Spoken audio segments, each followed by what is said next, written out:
Nothing should remain permanent. There is no permanence. It is a fool's world that is permanent. An awakened soul can never exist in that sort of a world because it's a false world. Think about it this way. We are growing constantly, aren't we? As we grow, we see changes in ourselves. There are different phases of life. We are children, adults, married individuals, parents, people of the community. There are changes in circumstances all the time as we age. We see rise and fall of empires. We see shifting of the balance of power all the time. We see how one part of the world affects the other parts of the world. There is absolutely no permanence. There never has been permanence, and there never will be any permanence in the way that our feeble minds understand permanence. There has been nothing but change. Now, therefore, the inner self, that is me and you, at the core of our beings, it too yearns for change. It too needs to be in line with what is happening in the real world. It wants to change, truly. For indeed, a child will grow whether he likes it or not. A seed will germinate. There will be change. The inner self in there is a different thing. Its change can become arrested totally. But when its change is arrested, it yearns to come back to its normal self with this, which is change. Now, if I were to look at the moon, and it appears to be the same moon for the last 10 years, it just shows one thing, that my inner self has not changed with me aging. The moon that I see today has to be very different from the moon that I observed 10 years ago. Today, it should mark for me the glory of the nature of existence and the glory of my God who has created it. If today I am becoming depressed at the short days of winter as I was 10 years ago, it shows that that inner change has become arrested. It needs to change. Today, the short days of winter should be, for me, the greatest blessing, that I can observe the beauty of existence and through that begin to complete my own self. So change is an absolute state of existence. The only reason me and you state that we want to change is because we have moved away from that principle of existence. Existence dictates change. Change all the time. There cannot be arrest to this change and to this growth. Now, how does this beautiful change come about in the realist sense? You see, we are mistaken at times. We say, well, we want to change the workings of our lives. This humble slave always states that the paracetamol was meant to reduce temperature, let us say.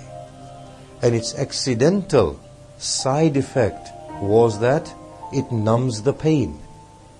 Today, my consumption of that drug is primarily for its accidental properties, not for its essential properties.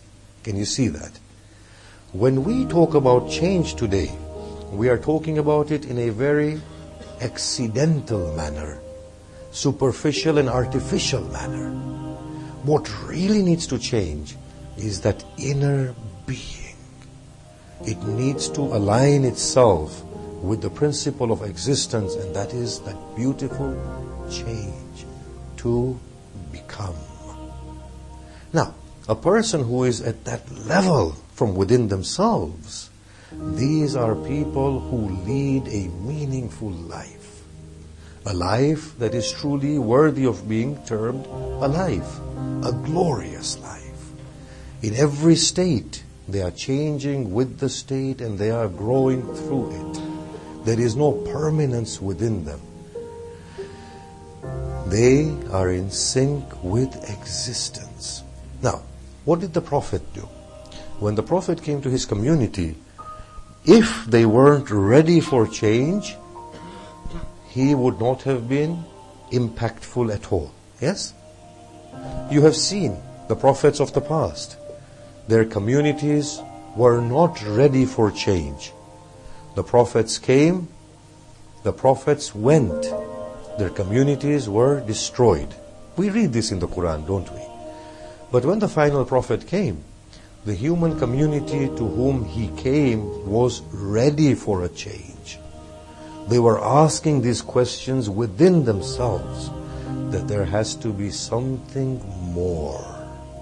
Now, he could have come and he could have said, now, we are changing certain practices. We are changing certain norms.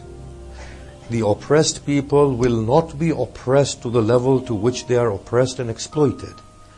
That would have been him addressing the whole issue of change very artificially, very superficially, in a particular aspect. He could have looked at certain areas of his community and suggested changes as some reformers do. What he did was, instead, he went to the core of the issue. He stated, until and unless you start changing yourself, there is no meaning to change at all. You have to change in the rightest sense. If there is no change within you at the level of your own substance, the outer change makes no difference. For he saw it like this. He stated that if I were to see a rose that has no fragrance, if I were to perfume it, then it will lose its scent within an hour or two. And then again we will have to squirt some more perfume upon it. But if we could make the rose into a glorious rose that gives out fragrance through its own essence, through its own substance, then it has become a fragrance-bearing rose by itself. He saw that the change had to come from within the individual, his and her own self, and that would then change the whole of the community and the whole of their lives.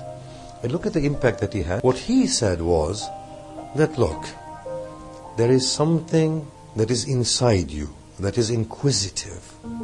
You are seeing that something is not right. The remedies that you are being given cannot endure. What will endure is if you yourself begin to meaningfully understand the nature of life and of your own existence. Otherwise, it will not make any difference. So the first thing he stated was that he challenged their minds, the minds of their people, and it made sense to them. Can you see that? Then he said, now, if that makes sense, then you should connect yourself now with Allah in a very wholesome manner.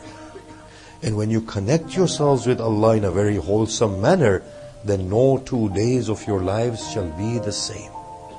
Because Allah subhanahu wa ta'ala is that absolute principle of completion. You are the absolute principle of deficiency. The only way to reach out to Allah is for you to change on a constant basis through Allah. And then he stated, a person whose 2 days are the same is a person who has been cheated. And a person whose today is worse than his yesterday is a person who has been cursed. In this way, he began to bring about that inner, real, substantial change within the people, which then reformed them totally. Now, here is what he did to his people, as we explain. The same people who used to frown, complain at afflictions that befell them, after He taught them and changed them from within, they saw worldly trials as an invitation to Allah subhanahu wa ta'ala.